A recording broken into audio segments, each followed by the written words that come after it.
Welcome back. While COVID-19 cases are rising, there are a lot of different vaccines being worked on and methods being tested to try and treat the disease. Joining us today is Dr. Brian Curtis to talk about a specific antibody treatment and how it's used. Good morning, doctor. Good morning. Good to see you, Dr. Curtis. Okay, talk to us about some of the new treatments that are coming out. You're the expert. Break things down for us. So the one that we're talking about right now is a monoclonal antibody, and there's actually two of them on the market right now. And the one that OSF has is bamlanivimab. We call it BAM just because it's a little long in a conversation piece, and it's actually a monoclonal antibody that received emergency use authorization by the FDA, which means that it's been shown to be effective, but the overall long-term effectiveness is unknown. And it's been given that authorization really in a specific patient population and for a specific reason. And the specific reason is actually prevention of hospitalization. And so that was the one that we are recently started infusing last week. And now, when are patients actually given this drug? So, great question. And so for BAM, or the monoclonal antibody, it's an antibody just like your body would produce against the COVID virus. So in order to get it, you have to meet a specific patient population, which there's a list of what the criteria are. And then you have to be symptomatic for COVID. And then you have to be COVID positive either by an antigen or a PCR test. And you have to be under 10 days of symptoms. And the medicine is best given earlier in the disease process. So the earlier you give it, the more effective it can be. And again, we don't know what the long-term effectiveness is because it was an emergency use authorization.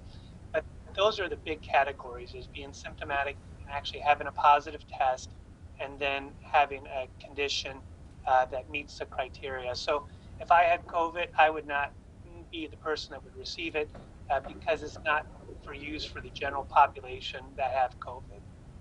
Now, Dr. Curtis, I know especially coming into our newsroom, a lot of people they have questions for us regarding like myths or rumors that they've been hearing about vaccines and treatments and things like that.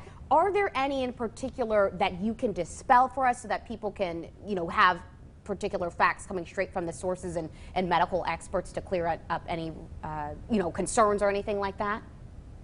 The biggest recommendation is kind of like what we always talk about, is using a reputable site. The CDC is a very reputable site.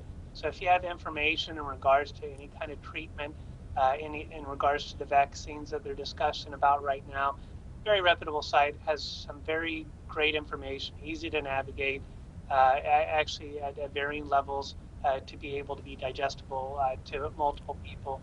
And then again, also trusting your primary care physician or advanced practice provider is another great source for doing that. Utilizing your neighbor or being Google Doctor probably isn't the best one, but those are the ones that I would tend to refer people to, and even my family. And I know you kind of touched on it earlier, but how long has this specific drug been around, and I mean, how effective is it that you found?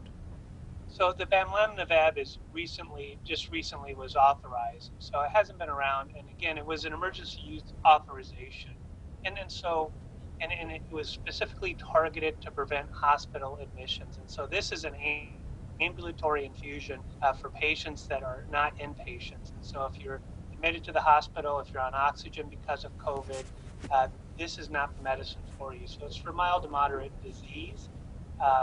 And for a targeted population. And so the long-term effectiveness of it and whether it's effective or not, we won't know until a later time. But the FDA is able to do this under an emergency declared. And so COVID has been an emergency declared pandemic. And so we've had multiple EUAs over the COVID pandemic that we've seen. And so remdesivir, convalescent plasma, we're looking for emergency approval for the vaccines. And so really it's declared within an emergency type situation. Dr. Curtis, thank you so much. We know there is a lot to unpack, and we know on a day-by-day basis these things are changing, so we appreciate you breaking this down for us. Of course, if you're looking for more information, you can always visit our website, ciproud.com. We'll link you to medical resources there. Don't